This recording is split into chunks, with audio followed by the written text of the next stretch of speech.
Então, eu resolvi falar sobre alguns assuntos que eu passei antes da cirurgia bariátrica, que me fez levar a fazer a cirurgia, né? E existem algumas coisas que a gente passa na obesidade que muita gente às vezes tem vergonha de falar. Então, assim, eu nem sempre fui gordo. Então, a obesidade ela veio com o longo da minha vida. Então, exemplo, a dificuldade de amarrar um tênis, ela te traz uma sensação de impotência muito grande. Às vezes eu tinha visita na minha casa, parente, que às vezes vinha passar o final de semana aqui. Aí na hora de sair, eu tinha que amarrar o tênis, estava todo mundo na sala. E aí eu me sentia constrangido, porque eu tinha uma dificuldade de me abaixar para poder amarrar um tênis. Então assim, eu chegava à noite, era um cansaço enorme, a noite parecia que eu passava ela trabalhando, porque eu tinha dificuldade na hora de respirar. A minha esposa dormia com um tampão no ouvido porque ela não aguentava a altura dos meus roncos por causa da obesidade. E eu cheguei ao ponto, né, extremo, né, para você poder entender isso, de eu não conseguir nem fazer as minhas necessidades que ninguém acha assim, pô, ninguém passa por isso. Então assim, eu tinha dificuldade de me limpar. Para você entender a dificuldade que eu tinha de me limpar, eu cheguei a lesionar a minha costela tentando me limpar, porque o meu braço era tão grande e a barriga tão grande que eu tinha dificuldade de me virar para poder me limpar.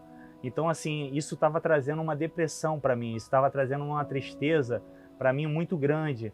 Então assim, eu não conseguia ter mais roupa para poder sair, às vezes era convidado para algumas coisas e evitava ir, porque eu sabia a dificuldade que eu ia ter na hora de sair e comprar uma roupa. Então assim, eu tive um amigo e que ele também estava compartilhando comigo, que também é obeso, né? Ele falou para mim assim, poxa, Júlio, eu fui numa loja, quando chegou lá na loja para comprar uma camisa, estava escrito assim em cima, eu falei assim, tem camisa para mim? Pro meu tamanho? E aí a menina falou para ele assim, ó, tem ali naquela seção onde está escrito especial.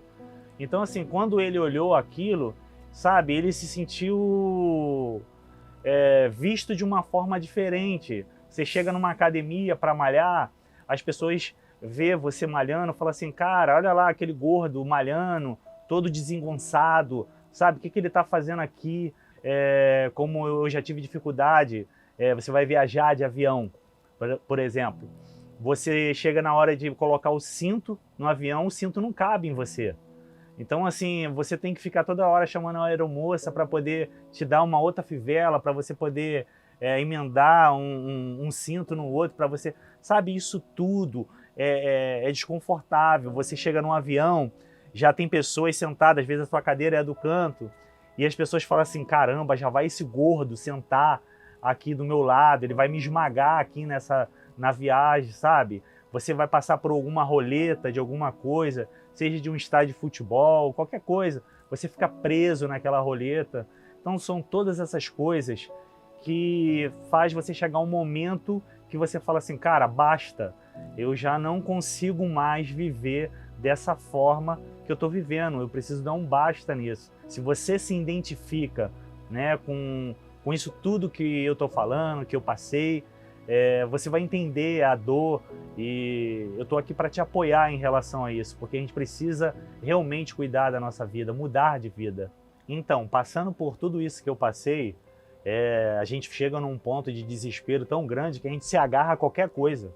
Então assim, eu fiz milhares de dietas.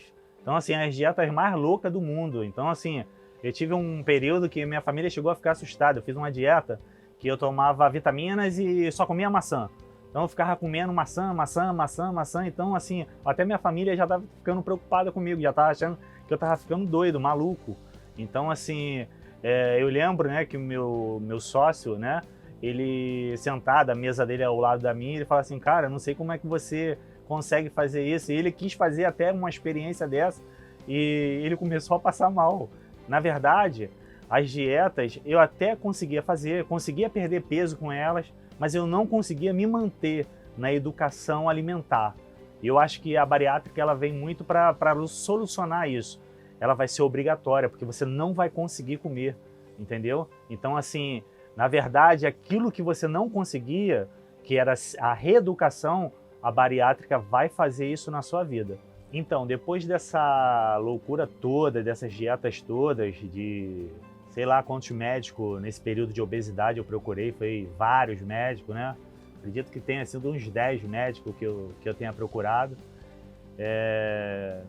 Chegando ao limite, né? Não aguentando isso que eu estava vivendo. E aí eu tenho uma amiga no trabalho, e que ela já teria, sei lá, uns 3 anos e meio, que ela fez a bariátrica.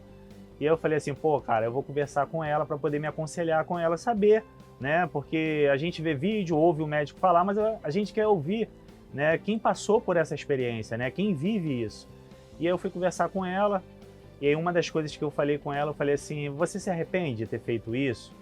E ela falou para mim assim, Júlio, eu não me arrependo, porque a qualidade de vida, né, que eu adquiri é muito grande. Então, assim, hoje eu me sinto uma mulher diferente, muito melhor, entendeu? Eu consigo fazer muito mais coisas que eu fazia antes.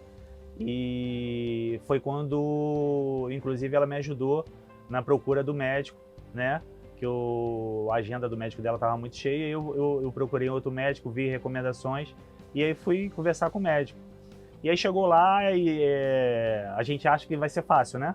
E chegou lá uma bateria de exames, sei lá, acho que mais de 15 exames que eu fiz, e passei um sufoco. Eu vou te falar, um dos desafios que quem vai fazer a cirurgia, se ele passar pela bateria de exame que ele tem que fazer, é que realmente ele quer fazer.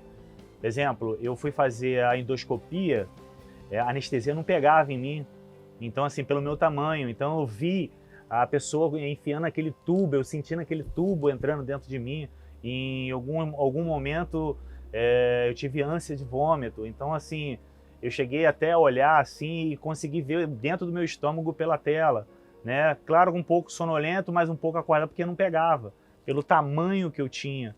Então assim, também foi um sufoco, né? Esse período que eu fiz todos esses exames, voltei com os exames lá no médico, e aí a gente acha que tá bem.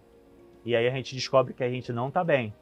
E aí o médico chegou para mim e falou assim, cara, já tá apontando aqui a diabetes. E aí quando ele falou isso, né, a primeira coisa que me começou a vir à cabeça foi as pessoas que eu conheço que têm diabetes. E ele também falou para mim, falou assim, Júlio, a diabetes, ela pode chegar a um grau na vida de uma pessoa que ela pode levar à cegueira. Ela pode levar à amputação de membros. E eu tô olhando aqui que o teu fígado tá cheio de gordura. E uma vez que o fígado fica ruim, é só transplante. E eu já estava com hipertensão. E essa questão da hipertensão é até uma coisa interessante, porque às vezes as pessoas falam assim, pô, mas tu vai fazer bariátrica, tu vai ficar a vida toda tomando vitamina. Mas é melhor tomar vitamina do que remédio para hipertensão. E aí eu vendo todo esse panorama, né, da minha vida, eu falei assim, nossa, realmente eu preciso dar um jeito. E aí falei assim, não, doutor, se esse é o caminho para eu encontrar a cura dessas doenças, né, isso vai me ajudar, eu quero fazer sim, e aí eu vou dar continuidade ao processo para que eu possa fazer a cirurgia. Foi quando ele me recomendou, aí você vai para o psicólogo, nutricionista, é uma série de médicos que vai fazendo o acompanhamento. Foi aí que eu comecei a caminhar para a cirurgia. Então, nesse processo, o que eu achei que não foi legal, né? Isso é a minha visão, é a visão do paciente, não é a visão do médico. Eu acho que quando você vai fazer uma cirurgia bariátrica, eu acho que o acompanhamento psicológico, ele precisa ter ele tem que ser tão valorizado quanto o cirurgião que vai fazer a tua operação. Então, assim, porque na verdade a gente deveria fazer cirurgia do cérebro e não do estômago. Mas a gente não tem como fazer a cirurgia do cérebro para poder emagrecer. E aí, essa parte, ela é de extrema importância. Então, assim, se você hoje, mesmo na obesidade, já tem alguém que te acompanha psicologicamente, se você faz terapia, eu acho que isso vai te ajudar demais. Eu conversando com vários amigos que também fez a cirurgia bariátrica, todos também passaram por essa dificuldade de acompanhamento psicológico. Acho que é muito superficial. Então, assim, essa foi uma coisa assim que não me agradou muito, sabe? Eu não sei também se foi esse período de pandemia que a gente tinha que fazer algumas coisas por vídeo, mas mesmo por vídeo eu achei que o acompanhamento foi muito superficial. e por uma coisa muito séria, uma coisa que vai mudar a sua vida. É um cuidado que você tem que ter. Por que isso? Porque você passa por uma pressão psicológica muito grande. Então, exemplo, você faz a bariátrica e chega em casa e, assim, eu fui aconselhado a ficar 10 dias sem ver ninguém comendo. Beleza, esses 10 dias eu fiquei, mas passou os 10 dias. E as pessoas, elas acham, porque você ficou algum período de tempo sem comer, que você necessariamente já está preparado para ver todo mundo comendo. Então, assim, isso mexe de uma forma muito forte com o teu psicológico. E eu consegui me doutrinar porque eu sou uma pessoa, assim, muito otimista. Então, assim, eu não procuro ver aquilo que eu estou deixando de fazer. Eu não olho para uma pessoa e fico assim, poxa, fulano está comendo isso, está comendo aquilo, poxa, eu não estou comendo. Eu entro num site de roupa e falo assim, pô, essa camisa aqui, essa calça que eu não conseguia vestir, bacana, eu agora vou começar a conseguir, porque eu tenho que pensar não no que eu estou deixando de fazer, eu tenho que pensar naquilo que eu estou adquirindo, que eu não tinha mais, entendeu? Então, assim, por isso que esse acompanhamento psicológico ele é de extrema importância, entendeu? Porque você precisa estar muito focado naquilo que você está adquirindo de benefício, né? Respirar melhor, dormir melhor, né? Você poder brincar com seus filhos, né? Então, assim, caminhar, né? Porque você às vezes não consegue caminhar, algum amigo te chama, pô, vamos dar uma caminhada num parque, numa praia. Você não consegue fazer isso, as coisas simples. E assim, para você entender a importância da questão do acompanhamento psicológico, cara, quando a nutricionista me passou a listagem da dieta, eu falei assim, cara, ela surtou. Essa nutricionista não tá entendendo. Cara, eu tenho 1,84 m, quase 160 quilos. Falei assim, cara, isso aqui é uma locomotiva. Com essa dieta aqui eu não vou conseguir andar nem depois na rua. Aí fala que depois de um mês você tem que ir pra academia. Eu falei, cara, isso não vai se sustentar. E aí, quando você faz a bariátrica, e aí você começa a enxergar as suas limitações, e aí você vê que a nutricionista não estava errada, que a nutricionista estava certa, né? Na verdade, isso foi de extrema importância seguir, né, com a questão da dieta da nutricionista. Nos primeiros 30 dias eu perdi 17 quilos.